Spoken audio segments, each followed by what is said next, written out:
I was raised in a very religious family. It was made clear from the start that I was to study theology in order to trap a suitable mate, marry, reproduce, and live the life of a wife and mother. That was my destiny. I was fine with that until I hit my teens and started to question most of what I had been told.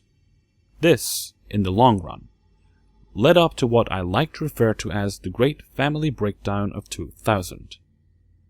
I was 18 and had my mind set on 1. Not study theology, 2. Spend a year backpacking and working in interesting places, 3. Eventually come back home and become a vet, possibly never marry, or have kids. This of course resulted in first my father, then my entire family disowning me. Well, mostly because of the not reading theology bit, but you get the general circumstance under which I grew up. So naturally, I also picked up smoking, out of pure spite. The rebellious streak really appealed to teenage me. Okay, so, in the spring of 2000, I set out on my adventure. I had a very undetailed plan. Travel through Italy, France, see the romantic, historical places, continue to England, and sip on an overly priced, but very, I assumed, sophisticated plastic cup of coffee while enjoying the slow turning of the London Eye. The plan was to get odd jobs along the way. It seemed so easy in all the movies I had seen since breaking free of my overly religious family. I was, to sum it up, a very naive 18-year-old girl with no life experience. In June I arrived in Italy. I had almost no money left, and did what came natural to me in times of need. I turned to the closest church. It was a beautiful day, a beautiful church, and I enjoyed the chilly air inside the stone walls when I became aware that I was being watched. I turned around and saw a nice-looking man in his late 20s, smiling gently at me and asking something in Italian. His English was almost as bad as my Italian, but we managed to introduce ourselves as Gabriella and Franco. Franco, it turned out, was some sort of volunteer, keeping the church and its surroundings tidy. He invited me to a garden barbecue that evening, with people from the church choir, and it was a wonderful experience. Soon I had a job helping a gardener, and life was wonderful. The people were welcoming and sweet, and I started to learn a little Italian. It was like one of those movies. But some days, when I went into the church in the late afternoon to light a candle and admire the great artworks, I could feel Franco watching me in a way that I was not entirely comfortable with. What made me go from finding him charming to slightly unnerving was how he held one hand on the back of my neck when we walked out of the church that first afternoon. Something about that made me uneasy. In my, admittedly limited, experience, you hold another person's hand, rest a hand on their arm, possibly even on the small of their back. But the back of the neck? It felt strange and I disliked it right away, but disregarded my first impression with the fact that I did not know their customs. Then I got used to it, thinking it must just be their ways. He was always polite and even shy in our awkward conversations, often avoiding direct eye contact and keeping his distance whenever anyone else was there. When in company, he would become almost invisible, shrinking into himself. It was strange to see, and I thought maybe it's some sort of social phobia. Perhaps he had been given the job there because he had some sort of invisible handicap that made it hard for him to function in a social setting.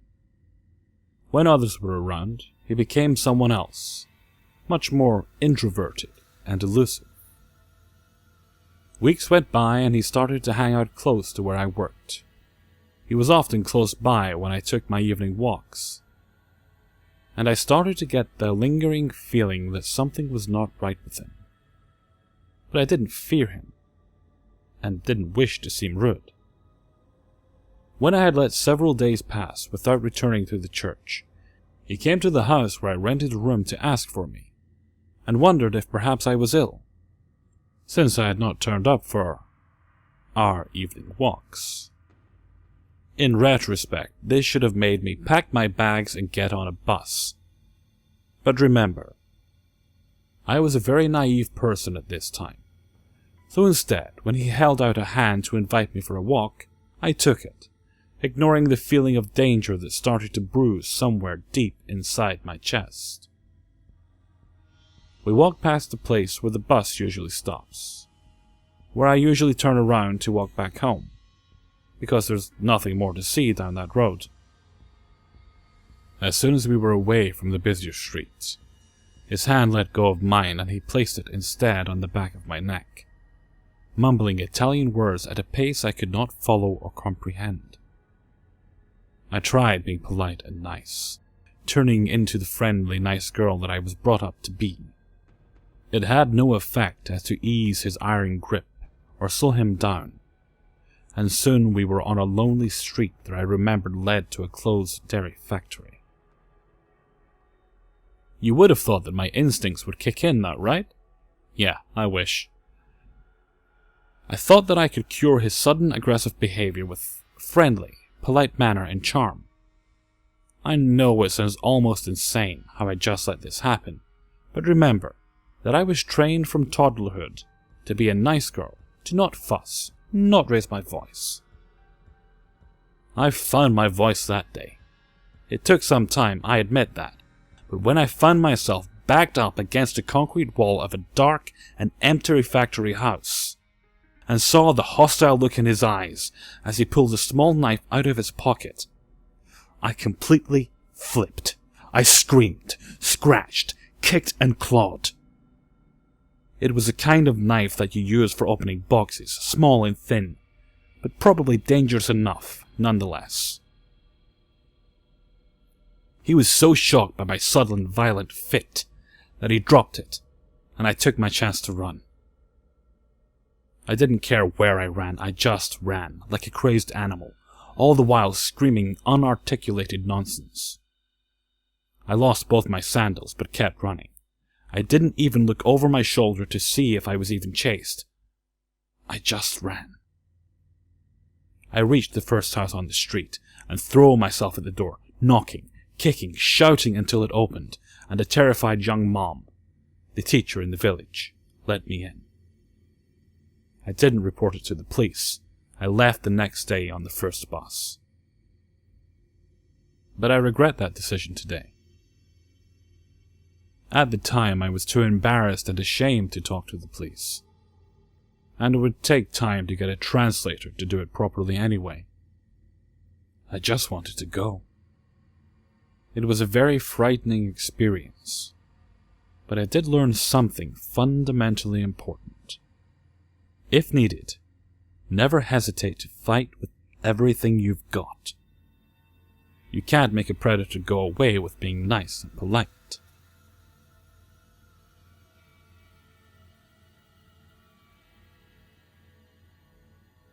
So back in 2011, I was 18 and had just graduated high school and had started my first job. Telemarketer, if anyone is interested. So on one hand, I was loving life because I was rich. And on the other hand, I was still as stingy as ever with my money, and used to buy monthly bus tickets that were prepaid, rather than buying tickets daily. This worked out to be a hell of a lot cheaper. Anyways, to get to work, I would catch 2 buses, and on the way home I would catch a train, as it was generally quicker. One evening after work I was sick with the flu, and had the whole pale face, puffy eyes, and big red nose from wiping. Not only does that tell you how hot I looked, I also had my hair in a messy, oily bun. I was sitting at my local train station, waiting for the bus to take me home at around 6 p.m. and had been there only a few minutes when I noticed a man walk up to where I was, look around, and then stand about a meter away. I only half noticed this, as it wasn't really anything worth noticing, and I could only see him out of my peripheral vision. So I sat there on my phone and continued to browse Facebook, no doubt, when I realized that I could see him staring at me out of the corner of my eye. Like a full-on, intent stare. I will never forget his face in my life. He looked possibly Egyptian, or maybe even Spanish. His skin was dark olive, and he had what I have always guessed to be acne scars covering his face. This made me very nervous, and I did not think for a second he might find me attractive or whatnot. My first conclusion was that he was going to steal my phone. He wasn't dressed scummy or anything. If I had to guess, I would say he was in his early 30s, possibly 5'9", and was wearing a business-type suit. So, not sure why I felt as though he might have wanted to take my phone. I guess I just sensed bad intentions. After noticing how long he'd been staring at me, and after a few returned glances at him for confirmation, I slowly put my phone in my pocket, to which, apparently, was an invitation to approach me. "Excuse me," he asked. "How long have you been here for?" I was a tad taken aback by the question, as I wasn't really sure what he was getting at. "Not long. Maybe 5 or so minutes," I responded. He smiled at me, and moved closer, sort of getting in my face, which made me uncomfortable for obvious reasons. Also, that I was extremely unwell. "Oh, well, I'm just waiting for a friend." "Have you seen a man in a white t-shirt and blue jeans?" he asked. "No, I haven't. As I said, I haven't been here long, and don't really take notice of my surroundings." I laughed as I said this. He then started to converse with me, telling me that he had come to pick up his friend, and had apparently been stood up. I told him to give his friend a call, to which he responded that he wasn't answering. I wished him luck, relieved that he wasn't a creep, and thought that'd be the end of it. Apparently not. He then asked me several questions, such as if I'd go on a date with him. I told him I had a boyfriend, which was true. He asked how old I thought he was, to which I answered 27. He looks more like 30, so I thought I'd drop a few years and give him a compliment. He gave me a huge smile, and told me he was 40, and a teacher, at a high school around 20 minutes away from where I lived. The man asked me if I'd date anyone his age, and I told him that it was unlikely, as I was 18, and he was basically my father's age. And while my boyfriend is a bit older than me, he's a hell of a lot closer to my age.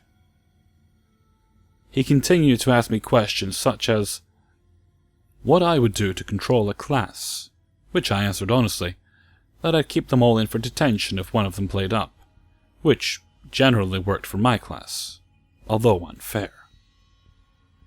I continued to chat with him, because even though I was slightly uncomfortable, he wasn't saying anything wrong, and he seemed like a charming, maybe slightly over-friendly person. So I just kept adding in little comments about my boyfriend every now and then to keep things clear between us. The conversation went on for at least 20 minutes, and when he would say anything about taking me out, he would then change the subject and ask more random questions, such as one about controlling a class. So I guess that is what made me feel more comfortable, that he didn't push the date thing, and kept most of the conversation much the same as any normal chat I have had via public transport with a stranger. Apart from feeling a slight sense of unease, and I don't know how other to describe it, but almost a darkness radiating from his eyes. Not so much color, but almost a soulless look that I have seen only a few times in other people, and for a good reason. When he asked me where I lived, I had a slight freak out, as I am a terrible liar. Especially back then. I thought quickly of how I was going to answer him without looking like I was concerned, and quickly spat out that I lived near the local TAFE, which was a few blocks from my house, but in the opposite direction of where I was. He responded that he lived in the Redacted, which was the next suburb over, and goes past there on his way home. I actually lived before the TAFE. "Oh no, it's okay," I quickly spluttered. "I have a monthly bus ticket that needs to be used. I've been getting a lot of lifts home lately and don't want to waste my money." This was semi-true. He continued to put light pressure on me to get in the car with him, when suddenly my bus showed up. At this point it was dark. I told him it was my bus and that I had to go, so I quickly said goodbye and jumped on the bus. At this, he ran to his car, which was parked illegally inside the bus station, where the buses go, rather than where the car park is, and started his car. This is when I started to get scared and wonder whether he was going to follow me home. It was only a 10-minute trip on the bus, and then only 1.5 streets to my house. The whole trip I wondered whether I was being silly and whether he was just a normal person who was trying to pick up, or whether he had something more sinister in mind. I wasn't going to take any chances, and as soon as I got off the bus, I bolted home as fast as I could without turning back once. When I got home, I demanded to be picked up from the station every day after what had happened, because one of the questions he also asked me, which rang in my head, was whether I was at the station at the same time every day, which I stupidly answered I was. Fast forward, a year and a bit later. I was 19 and had a different job, and lived out of him with my boyfriend at the time, and was going back home from visiting my parents at around 3 p.m, and was at said station on the opposite side waiting for my bus when I saw a car park in the middle of the station, again illegally. I glanced up and saw a man get out of his car. Then a wave of fear rushed over me. I was pretty sure it was the same guy. I looked down quickly, as making eye contact generally attracts the crazies to come and talk to you. I watched him out of the corner of my eye, look around as if he was looking for someone, until his eyes stopped at me, and he made a beeline towards me. My heart started racing, as I couldn't believe this was happening, and was questioning whether it was him or not. He approached me with a smile, this time wearing casual clothing, and as soon as I looked in his eyes, I knew for sure it was him. "Hi," he smiled at me. "Have you been here long?" A wave of nostalgia rushed over me, and my heart started to race. "Not long. Why?" I asked curtly. "Well, have you seen a guy with a white t-shirt and blue jeans? I was just waiting for a friend, and he hasn't shown up." I looked at him in utter disbelief, and told him I hadn't. He then started telling the story about being stood up again, until I cut him off as my bus showed up, 5 minutes early. "Gotta go, bye," I said bluntly, and walked onto the bus and started heading towards the back. I sat down and got my phone ready to call my boyfriend and tell him what had happened, when something caught my eye at the front of the bus. It was him. He had actually gotten on the bus and started looking around. I just about died inside at this point, until he jumped off and in his car. I called my boyfriend instantly and told him what had happened. This trip was a lot longer, so I didn't feel concerned that he'd follow me. Also, it was daytime. I wasn't even scared this time. I was just furious as I realized this was his thing, and he must have done it to many girls, and I wondered if any girls had actually accepted his offer and taken the lift home. I didn't call the police, as he had actually done nothing wrong. so I didn't think much of it other than the guy was a complete weirdo, and eventually forgot about it. 2 years later. When I was 21, I was living back in the original suburb where I had met him, with a friend at the local shopping center. After we had finished shopping, I walked across the road to the library where the bus home was, which was the same bus I was catching the time I first saw him. I stopped dead center in the middle of the road. I grabbed my friend's arm, roughly, and just repeated, "Oh my God, oh my God." He was talking to a young girl whose age I couldn't tell but looked somewhere between 16 to 24. I told my friend I would explain, and told her to wait over to the side. There were a few people at this bus stop, maybe like 5 to 6, as more than one bus stopped at the library. I didn't know what to do, but realized I should intervene, as I felt the intentions of this man weren't good, but I wasn't really sure what I could do.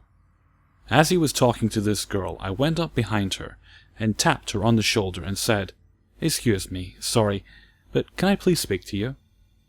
She looked a little bewildered, but asked if everything was okay. I said everything was okay. I just needed to speak to her in private, and asked her to follow me. She allowed me to pull her a little away from him. I whispered that we needed to go further until we were about 4 meters away. She still looked a little weirded out. "Sorry to be weird. I just need to tell you about that guy," I said quickly. I told her my story, and her mouth hung open. "He said the exact same thing to me," she whispered. At this point, my friend was standing with us. He really seemed off to me. I was kind of scared, but don't know why. I just didn't know how to get away from him. She told us she was catching the same bus as us, so I told her to jump on and sit with us. The whole time we were talking, this guy was giving me the most murderous look, which I gave back. While we were talking, my friend happened to ask where he was, just as he was walking behind me, to which I shushed her. He walked just a little away from us, never taking his eyes off us, still giving us the look of death, and started making phone calls. I couldn't make out what he said, and just tried to ignore him. My friend, the girl, and I then watched him power walk to a car about half a street down in the car park, and drove off. The three of us jumped on the bus. My phone was dead, and I urged the girl to call Crime Stoppers and the local police station just in case one of the above didn't take her seriously, and I told her we'd do the same. We realized we didn't know what car he drove other than it was silver, and we couldn't see the number plate, but luckily my friend had noticed what he was wearing, which was a pink polo shirt with black stripes and light blue jeans. We wished the girl luck and went on our way. When I got home, I called both places, and they both didn't seem like they cared, as I assured them he hadn't done anything, but it seemed like that was his tactic. To not actually do anything forceful, but more gently persuade. And I told the operator that I was reporting him for being suspicious more than anything. About a week later, I received a phone call from a man that told me he was a constable at a crime investigation place located in the city. I can't remember what he said, but he was something higher than a normal officer. He asked me a few more questions about the events, and asked if I had any other things that could identify him. I told him that I didn't, and he told me to call the police on site if I ever saw him again. "What if he's doing something innocent like shopping?" I asked. He told me to call no matter what, as he felt that this person was the man they were looking for. This chilled me to the bone, and I wondered what this man had done, even though his actions gave me a good idea of what it could have been. I am yet to see the man again, and hope that I never do.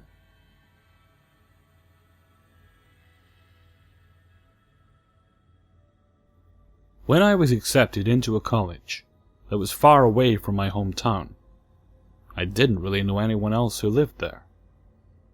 The college I went to didn't have dorms, but they did have apartments that they suggested students live in, due to the proximity to the college. And I'm sure they got a kickback from people who signed up and said they heard about the apartment complex through the college. I was pretty broke at that point. Plus, I wanted to meet some new people right away. So I chose my apartment largely due to a roommate matching service they had. Basically, you fill out a questionnaire about your demographics and hobbies, interests, and the service would match you with roommates that were compatible with you. Mind you, I chose this particular apartment, despite the 1-star reviews I saw across the board online. I mean, they were under new management. And it was only a year lease. It couldn't be that bad. I was matched with another guy in a 2-bedroom, 2-bath apartment. I was so excited to move in and meet him. I moved in a few days after the lease started, probably about 3 weeks before school started, and already began regretting my decision. The apartment was shit and smelled like mold and old cigarettes. In fact, there was a used ashtray on the coffee table when I first got there. When they said it was furnished, I didn't expect it to be exactly like home. My new roommate didn't show up for about a week. When he did finally show up, I found out he was about 35 and didn't even go to my school. He was pretty scruffy and smelled like old cigarettes and BO. Eventually I found out that he used to be homeless and took out student loans to afford the application fee and the first few months' rent. But he never enrolled in classes. After the first few months he stopped paying rent, and it took about 6 months for the property to finally evict him. In the state I lived, you had to evict judicially, and the courts were bogged down, so it took a little while. While he lived in my apartment, he never changed his clothes. He always wore the same beat-up-looking camo pants and stained dirty wife-beater. I even offered him some clothes I was getting rid of that would have fit him fine. He was content though, so whatever. He would also have a lot of his old roommates from when he lived at homeless shelters over. It wouldn't be uncommon for me to come home to find a random person doing laundry, even when my roommate wasn't home. When I would have a guy over to hang out in my room, I'm gay, he would watch us walk from the front door to my room, through a crack in his door just wide enough for me to see the creepiest look on his face. Literally, every time. Needless to say, he gave me the creeps. A few months after school started, and after I was noticing his creepy behavior more and more, I was in my room asleep with the guy I was talking to at the time, actually still my boyfriend now, when I hear a knock on my bedroom door. I look to the clock, and it's about 3 in the morning. I get up to go see what whoever it was wanted, and open my door to a random, dirty and old, naked guy.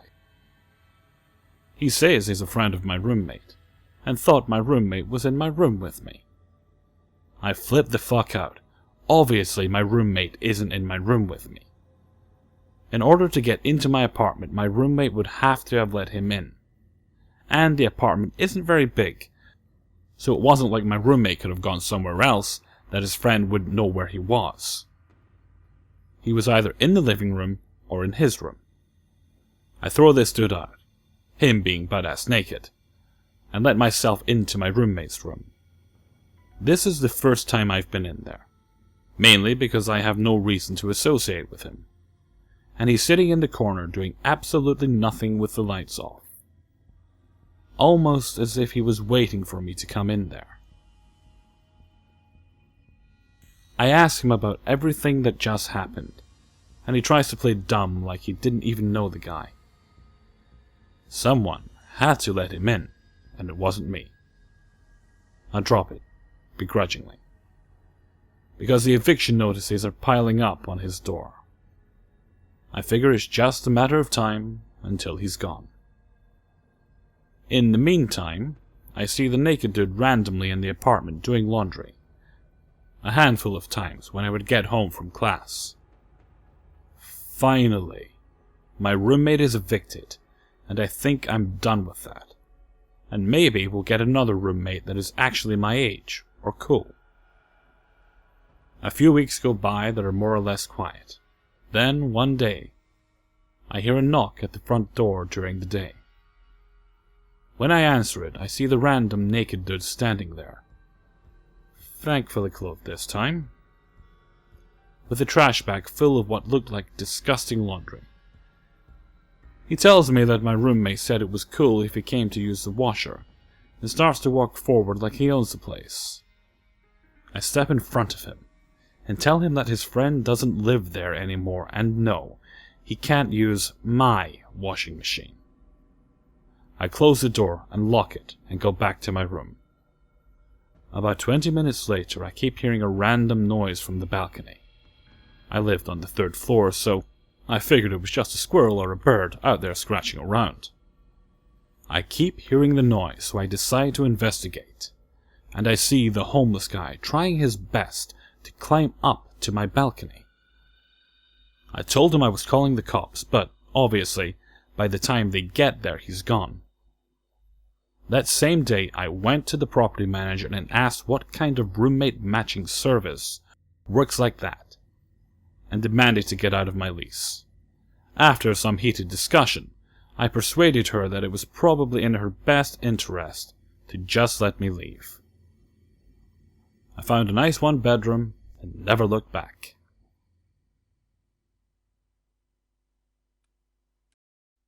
Hey guys, Hellfreezer here, and thank you very much for watching episode 30. I have a slightly easier week ahead of me this week, not as rushed with overtime as I was previously, so I'll be able to record stories a bit more at my leisure. Although I did make good use of the scheduled upload feature last week, and it seems like that's probably the way to go in the future. So I can record my stories whenever and just make sure they go live at a certain time. The only downside of that is I don't contact the people who have shared the stories with me when the videos go live. That obviously has to wait until I get home and get to a computer. But people don't really seem to mind waiting a few hours for their notification. So I'll probably continue on with that. It allows me to put things up during the peak hours, which are, well, UK it seems to be between 7 and 9 PM, which I think works out to between 2 and 4 PM US, that's Eastern Standard Time, if I'm getting my time zones correct. I'm currently searching for more creepypastas to do. Lots of creepypastas out there, of course, but so far I haven't found anything else that piques my interests. Although I'm certain I'll find at least one or two to record for this week. So until next time, thank you very much for listening, and take very good care of yourselves.